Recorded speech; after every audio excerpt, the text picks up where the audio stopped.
Joining me now, Bill Stanton, former NYPD officer. Bill, you see the familiar sight of police cars lined up, blocking roadways, clearing intersections block by block. What can you tell us, given what you're watching tonight?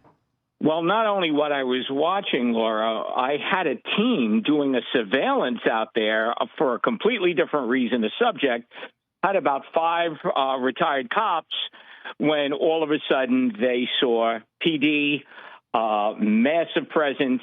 They saw the automatic weapons, RMPs, police cars going up on the sidewalk. They heard no shots. They just saw mass pandemonium. So they just saw ultimate chaos. And again, I don't know if you're seeing this shot of police slowly moving around this vehicle with its flashers on, both doors open now. They seem to be looking in this vehicle, closely examining it. I don't know if they're looking for any kind of explosive devices in this vehicle, but it sure looks like it has something to do with what went down in late in the afternoon, early evening in Midtown Manhattan. Yes, my guess, you know, if you would ask me, my first knee-jerk reaction, way early, but there are so many motives, so many different corporations, both monetary that deal in high finance and the NFL. First thought is disgruntled employee, maybe someone that felt they were slighted in some way. It was thought out, and they probably ended up with the thought mindset in their head that they were going to take themselves out anyway. If that photo is accurate, he seemed pretty casual about walking across that plaza. If that's indeed the individual that's now in 6 or 7 major media outlets, if that's the individual, he knew he was going to be killed and kill himself, or someone would kill him, and he was just going about his business and he was going to do it. It's unbelievable to watch that. It's amazing, because part of my career on television for some of the networks were to do these things in plain sight.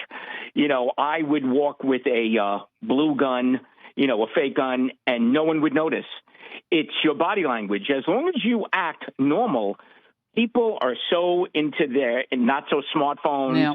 They're not observant. They don't have, you know, critical thinking skills. And if you walk with authority and just blend in, it is amazing what you could pass through, what people don't notice. Yeah, the local Fox in New York reported a short while ago that at least 6 people were injured. We have other reports saying that 2 were shot inside the building, 1 dead, and the gunman dead. But again, there are so many individuals who could be hiding in that building, what we know and what we don't know yet. I mean, I think it's the known unknowns, again, in a situation like this, until we actually get more information from NYPD. Now, they're wrapping a string around this. I don't know what they're doing. I don't know if you can look at this video, but they have like a string that's going from the back of the car to the front of the car, some kind of cord. And I guess it's maybe some type of camera to look at what's underneath the vehicle. But it looks like kind of a high-end sedan to me. It doesn't look like any, you know, jalopy-type vehicle. You and I are on the same page.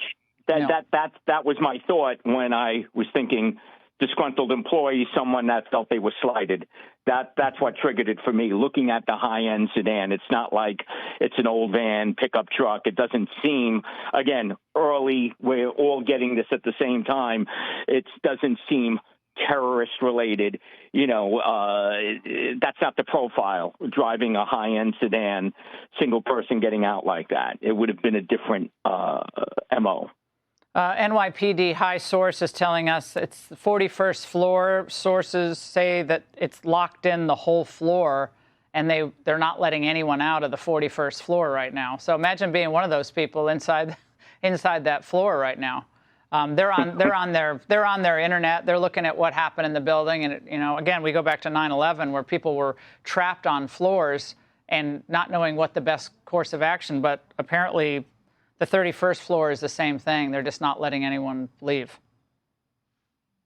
Well, maybe that's where he worked. Maybe that's where he may have been employed, or maybe there was something sent to that particular floor.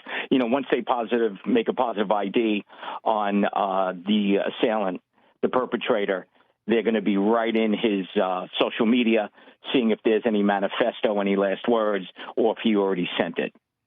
You know, we were going to do we'll just do an update on this. Then I want to mention something we were going to cover tonight. Because if you're just tuning in, an active shooter investigation underway in Midtown Manhattan right now.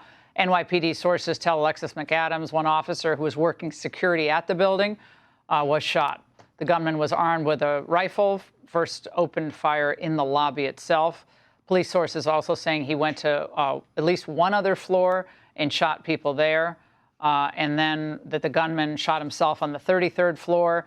But now other sources are telling us that 41st floor and the 33rd floor are both locked down. Hey, Sean Hannity here. Hey, click here to subscribe to Fox News YouTube page and catch our hottest interviews and most compelling analysis. You will not get it anywhere else.